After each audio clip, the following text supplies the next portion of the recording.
안녕하세요. 오늘은 해수의 심층순환, 전 시간까지는 해수의 표층순환을 했었죠. 해수의 표층순환을 했었는데 오늘은 해수의 심층순환에 대해서 얘기를 하도록 하겠습니다. 심층순환이 다 끝나면 용승과 침강이라고 하는 그런 보류라고 얘기를 하는데 조금 어려운 말이죠. 일단 해수의 심층순환에 대해서 먼저 알아보고 용승과 침강에 대해서 알아보겠습니다. 여러분들 표층순환과 달리 심층순환은 어떻게 일어나는 거야? 그래요. 바로 밀도차 때문에 일어난다. 그러겠지? 밀도차는 뭐 때문에 나타났어? 수온과 염분 때문에 나타난다. 그랬죠. 그죠? 그래서 이 심층해류를, 우리는 심층해류를 밀도차에 의한 해류다. 그래서 밀도류다. 이렇게 불러주기도 합니다. 밀도류다. 자, 그리고 이 심층순환을 열과 염분에 의한 순환이다. 그래서 뭐라고도 불러줘요? 열염순환이다. 라고도 불러줍니다. 뭐 단어가 좀 여러 개가 있겠지만 여러분들 충분히 이해는 되시죠? 그죠? 자, 그러면 얘 원인은 뭐였어요? 여러분들 다 기억하시죠? 선생님하고 계속 얘기했지? 적도 지역은 따뜻하고 극지역은 북극과 남극은 어떻죠? 차갑죠. 그죠? 그래서 어떻게 됐어? 여기 있는 물은 가벼워서 떠올라 있고 여기 있는 물은 차갑죠. 그래서 여기는 침강하고 이것을 채워주기 위해서 위로 올라오고 하는 이러한 순환의 계가 만들어지겠지. 그치? 자, 우리는 이 전체를 심층순환 또는 심층해류라고 불러줘요. 그리고 이런 순환 자체를 열염순환이라고도 얘기를 하는 겁니다. 자, 그러면 이 심층순환의 역할은 뭘까요? 표층순환하고 똑같아. 바로 어떤 역할을 해줍니까? 그래요. 바로 에너지 불균형을 서로 해소하는 거야. 위도 간 에너지 불균형을 해소한다. 그래서 에너지 불균형을 해소한다. 어디? 위도 간의 에너지 불균형을 해소한다. 그럼 어떻게 가는 거야? 저위도의 에너지가 어디로? 고위도로 이렇게 이동해가는 그런 모습을 갖게 되는 것은 마찬가지입니다. 그런데 이 속도는 상당히 빠를까요? 느릴까요? 표층해류에 비해서는 송동은 속도가 굉장히 느립니다. 속도가 굉장히 느려요. 특징이 속도가 굉장히 느립니다. 속도가 매우 느려서 직접 확인 불가해. 직접 이 순환이 어떻게 되는지를 확인하기로는 불가해. 그럼 어떻게 확인을 할 수밖에 없어? 간접적으로 확인할 수밖에 없어. 자, 선생님이 전 시간에 얘기하긴 했어요. 간접적으로 어떻게 확인합니까? 그렇지. 어떤 물 덩어리. 자, 이 물 덩어리를 뭐라고 한다고 그랬지? 수계라고 그랬죠. 그죠?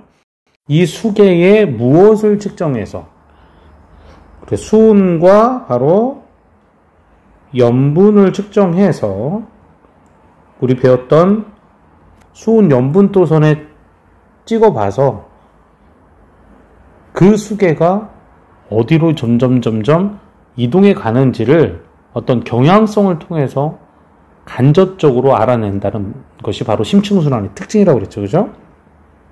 이 수계라고 하는 것은 되게 재밌는데 여러분들 기단도 어땠어요? 기단이 이렇게 유체의 특성인데요. 이게 일본 기단이야. 이게 만약 이 어떤 수계가 차고 짠 수계야. 자, 이 수계는 따뜻하고 싱거운 그런 수계야.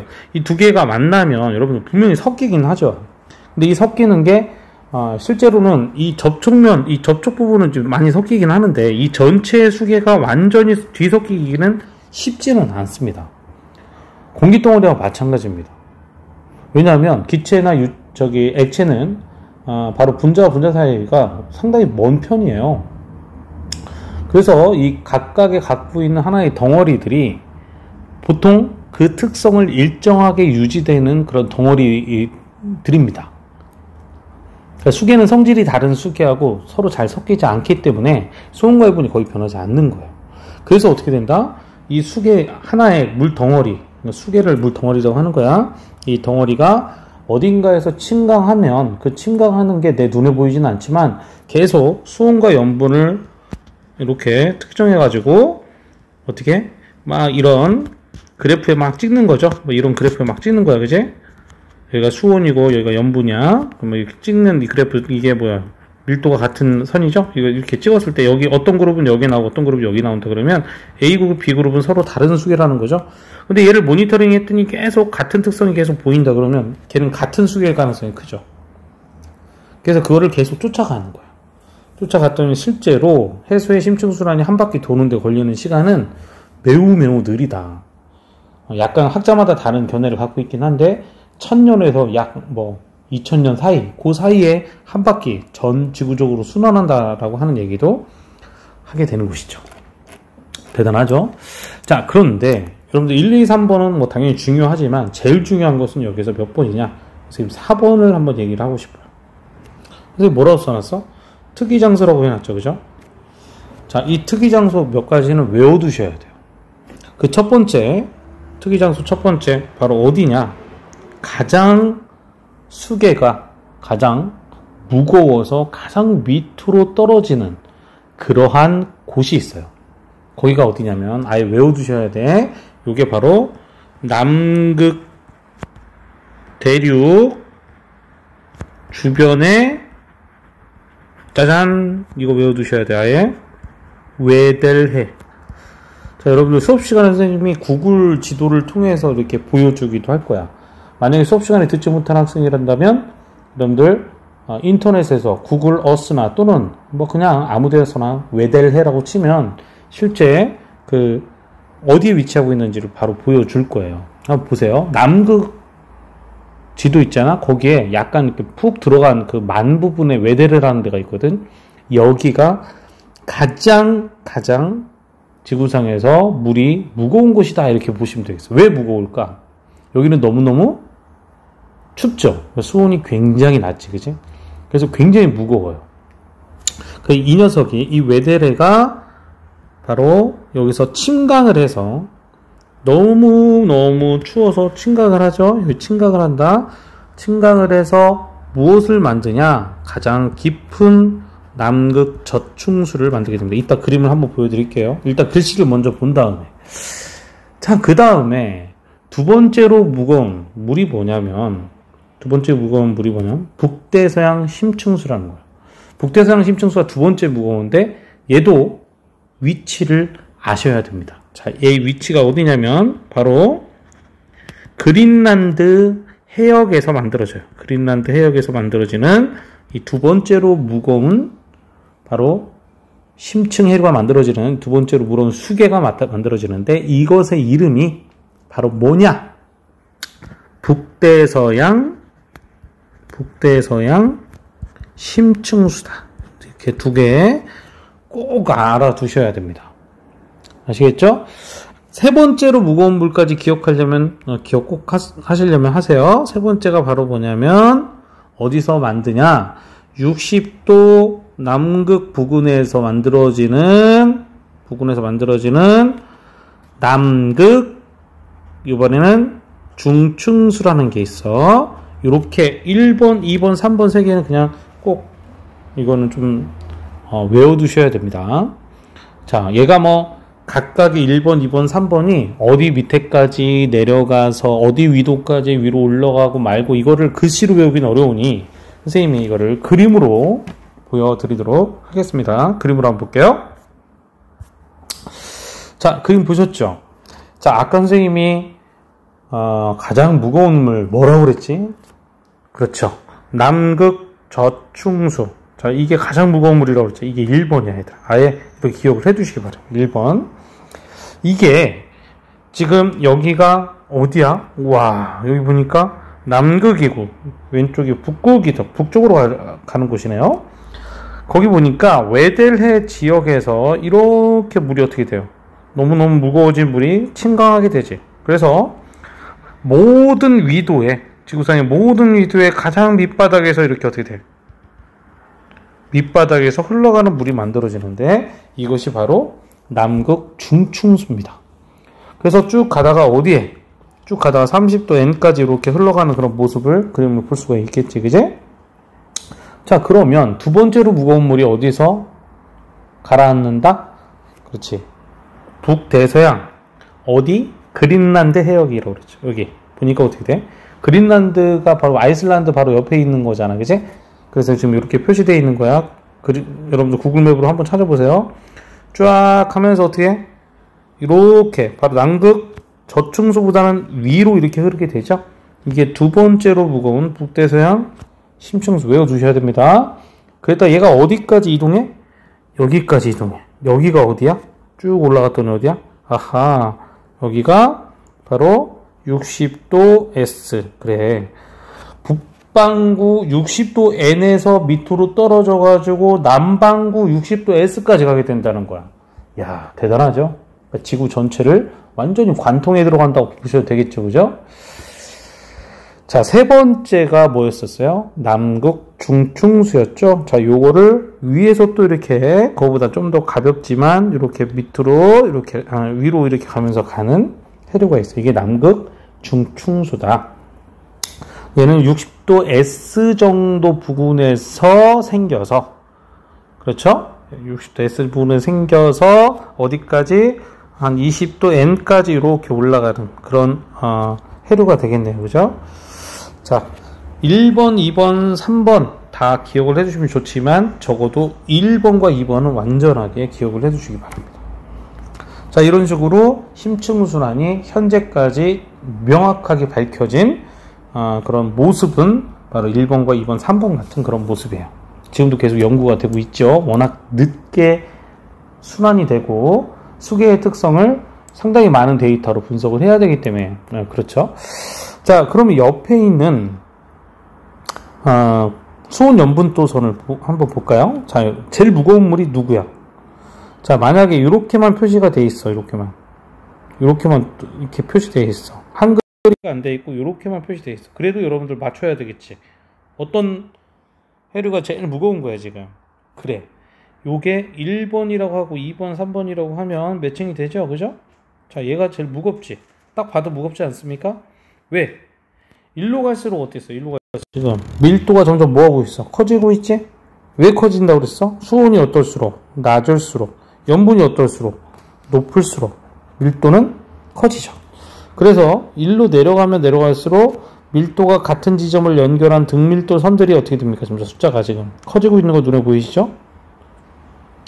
이게 지금 헷갈리는 사람들은 선생님하고 전에 했던 밀도에 관련, 해수의 특성의 밀도에 대한 부분을 다시 한번 보세요. 자, 그러면 누가 제일 무거워? 남극 저충수가 지금 1.0280 정도 있기 때문에 제일 무겁죠. 그 다음 북대서양 심층수는 어디에 있어? 어디 정도에 있습니까? 그래, 여기 사이 어딘가 있는 거네, 그지? 여기 사이 어디 있는 거? 그러니까 1.0280과 1.0275 사이쯤 있는 거죠.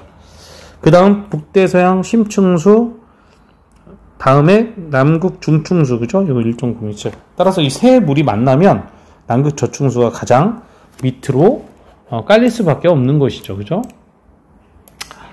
그렇습니다. 자, 그리고 바로 여기서 남극 저충수, 우리가 아까 이 심층순환의 가장 큰 역할이 뭐였어? 에너지 불균형을, 그쵸? 해소시킨다, 그런 역할을 했죠? 한 가지 더 있다 이거야. 우리 아까 그거 했던 것 중에 심층수란 한 가지 더 있어. 바로 뭐지? 그렇죠. 용존산소를 어디에? 심해에 공급하기도 한다. 여러분들 놀랍지만 여러분 지금 굉장히 바다 밑에 심해적 평원이 한 4,000m쯤 되거든. 근데 해구는 6,000m 막 이래요. 되게 깊어요. 그 어마어마한 수압을 견디는 곳에 생물이 있을 거라고 아무도 생각하지 못했지. 근데 얘들아, 심해저에 생물이 있어요. 그 생물이 있을 때는 가장 핵심적인 게 뭐가 있어야 돼? 산소가 있어야 돼. 근데 그 심해에 광합성이 일어날 리 만무하잖아? 그런데 생물이 있다라는 거예요. 정말 놀랍죠? 그건 바로 뭐야? 산소가 누군가로부터 공급이 됐다는 거지. 식물에 그냥 광합성에 의해서 산소가 공급되지 않았다면 어디서 공급됐냐 이거야. 그게 바로 심층 해류에서 공급을 시켜줬다, 그런 얘기입니다. 알았죠? 그래서 심층순환의 두 가지 역할. 아까 전장에선 선생님이 한 가지 역할만 얘기를 했잖아, 이렇게. 한 가지 역할만 했는데 여기다 하나를 더 추가하면 바로 뭐다? 하나를 더 추가하면 바로 심해에 무엇을 공급한다? 산소를 공급하는 역할도 한다. 이게 심층순환의 공급 역할입니다. 자, 어때요? 쉽죠? 지금까지는. 자, 이 심층순환의 모습을 한번 잠깐 볼게요. 자, 그림을 보시니까 어떻게 돼요? 자, 그린란드 부분, 여기에서 쭉 들어가는 부분 보이시죠? 그죠? 그 남극이 어디 있어? 남극 여기 있지? 남극이 밑에 여기 있는 거 아니야? 자, 여기 어딘가에 남극 웨델해 부분, 남극 여기 있죠? 그죠? 남극 웨델해 부분에서 이렇게 가라앉는 게 보이시죠? 그렇죠? 자, 여러분들 요거는 좀 기억을 해 두셔야 되겠습니다. 자, 이게 1번 제일 무거운 거, 요게 2번 정도는 꼭 기억을 해 두시기 바래요. 자, 이것들이 전 세계 바다로 가면서 쭉 이렇게 침강했던 곳이 인도양에 가서 올라가고 또 이렇게 태평양에 가서 올라가서 다시 이렇게 위로 가다가 다시 이렇게 거대한 순환을 하게 된다. 선생님 여기다 되게 재밌는 가정을 하나 얘기했죠. 만약 심층순환이 멈추게 되면 어떻게 될까? 이런 얘기들을 재밌게 상상해 볼 수 있어. 자, 어떻게 될까요? 일단 역할이 사라지겠죠. 무슨 역할이야? 에너지 수송 역할이 안 되겠지, 그지? 그럼 저위도에 있는 따뜻한 것이 고위도로 못 가, 그죠? 그리고 고위도에 있는 이런 용존산소랑 또는 이 차가운 물이 또 이쪽으로 못 가. 그러면 위도별로 이게 적도고 이게 극일 거 아니야? 위도별의 에너지 불균형이 훨씬 더 심해지겠지. 그래서 여러분들 그 영화 하나 나왔어요. 영화 여러분들 옛날에 봤던 거 기억 날 거야. 아니면 꼭 한번 다시 찾아서 보세요. 영화 재밌거든. 투마로우라는 영화 있어요. 투마로우라는 영화 있는데 이 영화가 바로 그 거대한 빙하들이 다 녹아서 극에 있는 물이 따뜻해진 거야. 따뜻해지면서 어떻게 된 거야? 야, 이거 순환이 일어나지 않는 거지. 그래서 해수의 심층순환이 일어나지 않는 거야. 그러니까 어떻게 돼? 불균형이 되면 오히려 어떻게 됩니까? 이 극에서 따뜻한 열기를 못 받아가지고 오히려 이 극이 엄청나게 추워져서 갑자기 빙하기가 찾아온다라는 영화의 모티브예요. 좀 심각하게 과장은 하긴 한 것 같지만 어쨌든 빙하기가 오히려 찾아온다라는 모티브야. 재밌죠? 그럼 한번 우리도 한번 상상해 볼까? 얘들아, 만약에 온난화가 막 진행이 된다 치자. 온난화가 막 진행이 되면 어떻게 될까? 온난화가 진행이 되면 해수의 수온이 어떻게 돼요? 수온이 올라가지? 자, 수온이 올라가면 여러분들 재밌는 게 있어. 해수가 열팽창합니다. 무슨 말이야? 모든 물질은 여러분들 온도가 올라가면 분자 간의 거리가 멀어지죠? 해수도 여러분들 분자 사이의 거리가 멀어지면서 팽창하게 돼. 그럼 되게 웃긴다. 빙하가 녹아 안 녹아? 빙하가 녹아. 그럼 어떻게 돼? 해빙이 되죠. 그럼 재밌지. 해수의 수온이 올라가고 빙하가 녹고 해수가 열팽창하게 되면 여러분들 해수면은 어떻게 될까요? 상승하겠지. 그죠? 자, 그러면 육지는 점점 없어지고 바닷물이 점점 다 채우게 되는 그런 형국이 나타나겠죠. 그리고 점점 이 따뜻함이 어떻게 극까지 전달되면서 심층순환은 멈춰버리게 될 거죠. 그러면 갑자기 빙하기가 찾아올 거라고? 야, 이거 도대체 선생님 갑자기 빙하기가 찾아온다고 얘기할 수 있나요? 뭐 지금까지는 그렇게 얘기할 수 있어요. 그러면 선생님 그럼 따뜻한 게 다시 반대로 되겠네요? 그때부터는 솔직히 누구도 얘기할 수 없겠지. 아직도 연구 중이고 아직도 모든 게 밝혀진 건 아닙니다만 참 걱정해요. 이게 지금 현재 이런 상태가 과연 맞는 것인지 아주 걱정입니다. 자, 여러분들도 한번 쭉 연구를 해보시고 이 분야에 관심이 있다면 한번 쭉 보세요. 그리고 마지막 빙하기가 있었어. 우리 지구상에. 마지막 빙하기 이후에 지구가 좀 계속 따뜻해졌었는데 지금으로부터 한 13,000년 전 영거 드라이아스기라는 게 있었어. 영거 드라이아스기.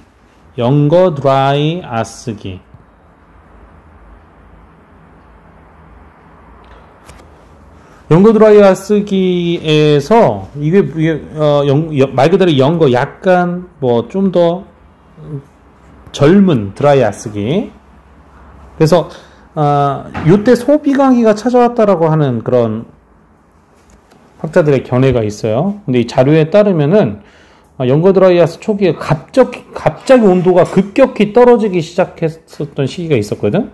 그래놓고 한 1000년 동안 낮은 기록이 계속 지속된 적이 있었는데 왜 그랬냐면 마지막 빙하기 이후에 지구가 계속 따뜻해졌다고 선생님이 그랬잖아. 그럼 계속 따뜻해져야 되는데 왜 갑자기 온도가 떨어지는 시기가 있었느냐. 바로 이 시기에 북극의 빙하가 굉장히 많이 녹아서 또 이게 그러면 북극 빙하 녹은 것만이 아니라 산 위에 있었던 빙하들도 되게 많이 녹았겠지. 그것들이 계속 내려오면서 거대한 호수를 형성을 했어요. 근데 이 호수하고 바다하고 있었던 어떤 그 뚝 이런 언덕 이런 것들이 막 무너지면서 대량의 담수가 대서양이나 이런 데로 밀려갔다는 거야. 그러면서 연분은 되게 싱거워지고 그죠? 그리고 지속적으로 따뜻해진 것들 때문에 수온도 높아졌겠죠. 그죠? 그러면서 심층순환이 약화되어서 급격한 뭐가 왔다? 빙하기가 왔다. 이런 주장도 하게 되는데요. 가끔 시험에 또 나오기도 합니다. 13,000년 전 지구에 따뜻해졌던 계속 이제 빙하기 후에 따뜻해졌던 시기에 갑자기 짤막하게 연거 드라이아 쓰기가 왔다라는 거예요. 소빙하기가 왔다는 건데 그것은 바로 따뜻해진 기온과 굉장히 많이 녹은 그런 빙하들이 함께 영향을 주어서 심층순환이 막혀서 나타난 그런 현상이었다라는 것도 여러분들 꼭 기억을 해두시기 바랍니다. 자, 그러면 용승과 침강이라는 거 조금 하나 더 알아보고 시간을 마무리하도록 할게요. 자, 선생님이 지금까지는 표층순환과 심층순환 이런 얘기를 좀 쫙 여러분들하고 같이 했었는데 이번에는 뭔 얘기를 할 거냐? 어떤 바닷물이 없어졌어. 그럼 그 바닷물을 채워주기 위해서 어떻게 될까? 다른 물들이 이렇게 얘를 채워주러 오겠지, 그지? 그렇지 않겠습니까? 자, 그럼 어떻게 채워질까? 자, 이런 식으로 일어납니다. 자, 용승은 표층 해수가 어딘가로 가. 그럼 거기를 채워주려고 어떻게 할까? 그렇지. 채워주려고 밑에서부터 물이 올라오는 현상입니다. 자, 예를 들어볼게요. 여러분들 바람이 자꾸 지속적으로 일로 불어. 쫙 바람이 이렇게 불어. 야, 바람이 분다. 자, 바람이 불면 재밌는 현상이 일어나는데 요거 선생님하고 잠깐 한번 알아보도록 하죠. 자, 요거 한번 잠깐 알아볼게. 자, 새 노트 한번 볼게요.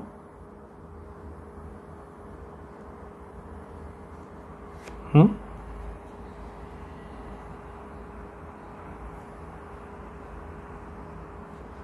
다시 한번 볼게요. 왜 이러죠? 이거를 써서 그렇군요. 다시. 자, 새 노트 한번 다시 볼게요. 자, 보세요. 여러분들, 이런 거 한번 알아볼게요. 자, 바닷물이 이렇게 있지. 바닷물이 이렇게 있는데, 옛날 에크만이라는 아저씨가 있었어. 이렇게. 바닷물이 이렇게 있었어. 선생님이 바다를 이렇게 3D로 그리는 거야. 자, 배를 타고 가시는데, 배를 타고 쫙 가시는데,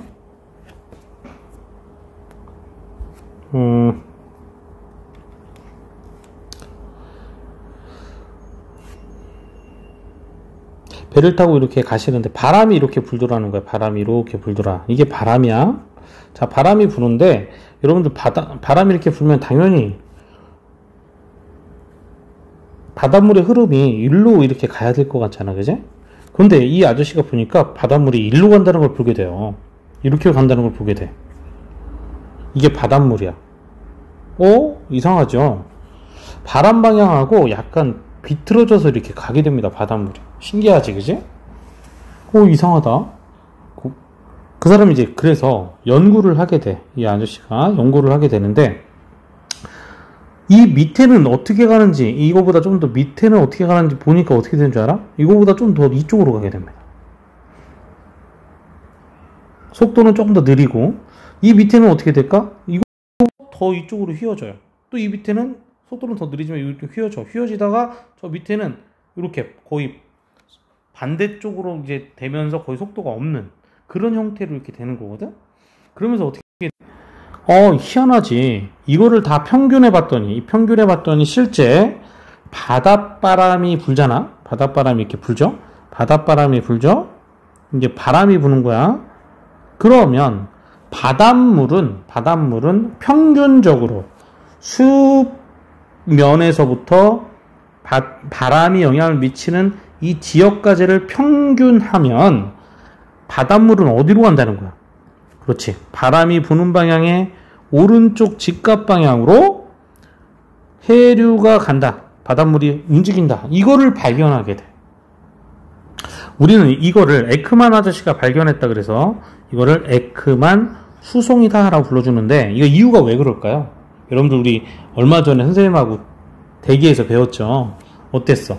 바람이 이렇게 가면 여러분들 여기서 어떤 물체가 이렇게 운동하려고 하면 여기에서 무엇을 받는다? 지구 자전에 의한 뭘 받지? 전향력을 받아서 어떻게 되지? 그렇지. 실제 물체의 이동 방향은 어떻게 됩니까? 실제 물체의 이동 방향은 이렇게 움직였던 거 기억나시죠? 그래서 표면에서는 이렇게 움직인 거야. 누구 때문에 그런 거야? 전향력 때문에 그런 거야. 북반구에서 이렇게 나타나는 거야. 북반구에서. 그러면 얘들아, 이 밑에는 조금 더 이쪽으로 진행하니까 전향력은 이렇게 작용하니까 물이 이렇게 흘러가는 것이죠. 계속 점점 밑으로 가면서 어떻게 돼요? 점점 이렇게 꺾이는 거지. 그러다가 여기서부터 여기까지 평균한 그 물의 값으로 보니 이렇게 나타나는 거예요. 지금 이거는 평균값이야. 평균값. 알았죠? 평균값은 어디에서부터 어디? 수면에서부터 해류가 흘러가는 수심까지. 알았죠? 그런데 수면은 어떻게 돼? 수면은 평균값은 이렇지만 수면은 어떻게 돼? 수면은 바람이 이렇게 불면 어떻게 돼? 바람이 이렇게 불면 수면에서는 어떻게 됩니까? 이렇게 진행이 되겠지, 그치? 이렇게 진행이 되겠지? 이게 바로 표층에서의 해류는 이렇게 흘러가죠, 그죠? 표층에서 이렇게 흘러가는 거야. 표면에서는 이렇게. 표층이라고 안 하고 표면이라고 할게, 표면. 아시겠죠? 뭐 시간이 좀 너무 지나서 선생님 용승과 침강에 대한 얘기는 다음 시간에 할 수밖에 없겠어요. 선생님 오늘 넘어가면 아이들이 굉장히 지루해서 다음 시간에 요거 간단히 다시 한번 얘기하면서 용승과 침강 같이 다시 논해 보도록 하겠습니다. 수고하셨습니다.